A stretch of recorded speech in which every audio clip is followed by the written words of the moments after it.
নমস্কাৰ আপোনালোক সকলোকে পুনৰবাৰ আপোন চৰ্চৰ অন্য এটা ভিডিঅ' লৈ স্বাগতম জনাইছো 2025 চনৰ এইটো প্ৰথম ভিডিঅ' তো প্লিজ লাইক এটা কৰিবলৈ নাপাহৰিব কিয়নো আপোনালোকৰ কাৰণে আজি কেবাটাও ভাল খবৰ লৈ আহিছো কেবাটাও ভাল খবৰ আছে আজিৰ এই ভিডিঅ'টোত তো ভিডিঅ'ৰ প্ৰথমৰ পৰা শেষলৈকে চাই থাকিব আৰু লাইক এটা কৰি আপোনালোকে আপোনালোকৰ মতামত জনাই যাব খবৰটো জানি কেনেকুৱা লাগিলে আৰু তাৰ লগতে আপোনালোক সকলোকে নতুন বছৰৰ বহুত বেছি শুভেচ্ছা জনালো সকলোৰে যাতে 2025 চনটো ভালে কুশলে যাওক তাৰে কামনা কৰিছো তো 2025 চনত আপোনালোকে কেনেকুৱা ধৰণৰ সংকল্প বা প্ৰতিশ্ৰুতি নিজৰ মনতে বান্ধি লৈছে সেইটো কমেন্ট কৰি জনাই থৈ যাব তো মই শ্ৰী পাঞ্জ গগৈ আপোনালোকে চাই আছে আপোন শৰ্টস আহক আৰম্ভ কৰো আজিৰ ভিডিঅ' জানুৱাৰী মাহৰ 1 তাৰিখৰ দিনাখন অৰ্থাৎ 2025 চনৰ জানুৱাৰী মাহৰ 1 তাৰিখৰ দিনাখনেই অসমৰ মুখ্যমন্ত্ৰী ডক্টৰ হিমন্ত বিশ্ব শৰ্মা দেৱে অসমৰ জনসাধাৰণৰ কাৰণে কেবাটাও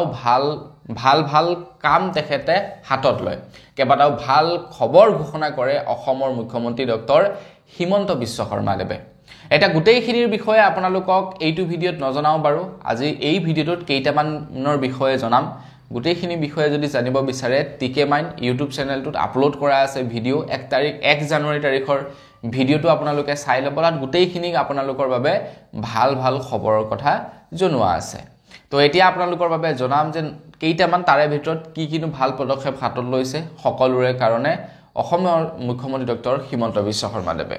মন্ত্ৰী হিমন্ত বিশ্ব শৰ্মা দেৱে ঘোষণা কৰিছে যে স্বাগত সতীৰ্থ পৰ্টেলৰ জৰিয়তে এতিয়া তৃতীয় আৰু চতুৰ্থ বৰ্গৰ কৰ্মচাৰীসকলে ইজনে সিজনৰ মাজত খুব সুন্দৰকৈ তেওঁলোকে মিউচুৱেল ট্ৰান্সফাৰ কৰিব পাৰিব বুলি জনাইছে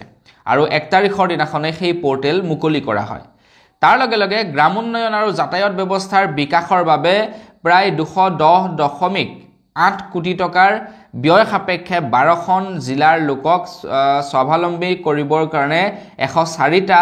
প্ৰকল্পৰ অনুমোদন জনাই অসমৰ মুখ্যমন্ত্ৰী ডক্টৰ হিমন্ত বিশ্ব শৰ্মা দেৱে তাৰ পাছতে আকৌ ঘোষণা কৰিছে যে বিশুদ্ধ খোৱা পানী নিশ্চিতকৰণৰ বাবে এতিয়া আমাৰ অসমৰ প্ৰায় 4খনকৈ নগৰত প্ৰায় 207.92 কোটি টকাৰ অনুমোদন জনাই বুলি জনাইছে যেনে লখিমপুৰ হৈ গ'ল ডিব্ৰুগড় হৈ গ'ল শিৱসাগৰ হৈ গ'ল আৰু তেজপুৰ হৈ গ'ল এই 4খন চহৰৰ বাবে 207.92 কোটি টকা আগবঢ়াই কেৱল পানী যোগানৰ বাবে বিশুদ্ধ পানী যোগানৰ বাবে তাৰ পাছতে ঘোষণা কৰিছে আকৌ জন্ম আৰু মৃত্যু পঞ্জীয়নৰ বিধি জন্ম আৰু মৃত্যুৰ পঞ্জীয়নৰ প্ৰক্ৰিয়া শৃংখল আৰু নাগৰিকক অনুকূল কৰি তুলিবলৈ অসম জন্ম আৰু মৃত্যু পঞ্জীয়ন সংশোধনী বিধি 2024ত অনুমোদন আগবঢ়াইছে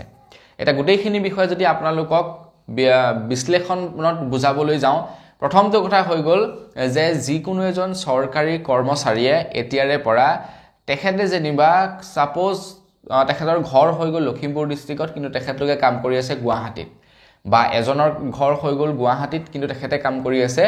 লখিমপুৰত তো তেখেত দুইজনে একেটা পজিশনতে যেনিবা কাম কৰি আছে একেটা ডিপাৰ্টমেণ্টতে তো তেওঁলোকে ইচ্ছা কৰিলে চৰকাৰী পৰ্টেলটোৰ মাধ্যমতে তেওঁলোকে ইজনে সিজনৰ জায়গালৈ যাবৰ কাৰণে বা তেওঁলোকে ট্ৰান্সফাৰ হ'বৰ কাৰণে আবেদন কৰিব পাৰে বা সাপোজ ধৰি লওক আপুনি চাকৰি কৰিবলৈ মন আছে যোৰহাটৰ ব্যক্তিজনে চাকৰি কৰিবলৈ মন আছে গুৱাহাটীত তো তেখেত দুজনৰ মাজত পাতি তেওঁলোকে কি কৰিব পাৰে যোৰহাটৰজন গুৱাহাটীলৈ আহিব পাৰে গুৱাহাটীজন যোৰহাটলৈ আহিব পাৰে এই দুটা কাম সলনি কৰিব পাৰিব বুলি জনাইছে তো তেওঁলোকে মানে নিজৰ মাজতে এপ্লাই কৰিব লাগিব তাৰ পাছত অসম চৰকাৰে এপ্ৰুভ কৰিব আৰু তাৰ পাছত দুইজনে সলনি হ'ব পাৰিব তো তাৰ লগে লগে আমাৰ গাঁও অঞ্চলবিলাকত বৰ্তমান সময়ত জল জীৱন মিছন আঁচনিৰ অধীনত পানী যোগান ধৰা হয় কিন্তু টাউন এলেকাবিলাকততো পানী যোগান লাগিব ন টাউন এলেকাবিলাকতো বিশুদ্ধ খোৱা পানী লাগিব তো তাৰ কাৰণে অসম চৰকাৰৰ ফালৰ পৰা অসমৰ প্ৰায় 4খন ডিস্ট্ৰিক্টৰ চহৰক কি কৰিছে এই 207 কোটি টকাটো আগবঢ়াইছে যাতে চহৰ অঞ্চলৰ মানুহে খোৱা পানী মানে বিশুদ্ধ খোৱা পানী লাভ কৰিব পাৰে আৰু একেবাৰে শেষৰটো হ'ল জন্ম মৃত্যু পঞ্জীয়নৰ বিধি সংশোধন কৰা হৈছে আজিকালি জানেই আপোনালোকে অনলাইনৰ মাধ্যমত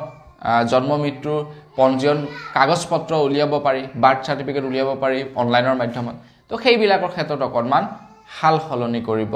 নীতি নিয়ম হ'ব মুঠতে এই 4টা নতুনকৈ ভাল খবৰ ঘোষণা কৰিছে আপোনালোকৰ কাৰণে আৰু বহুতো ভাল খবৰ আছে বাৰু তো যিবিলাকৰ বিষয়ে অনাগত ভিডিঅ'বিলাক আপোনালোকক জনাই যাম তো আজিৰ ভিডিঅ'টি মানে পুনৰ এটা ভিডিঅ'ত সকলোকে লগ পোৱাৰ খাজলি বিদায় মাগিছো ধন্যবাদ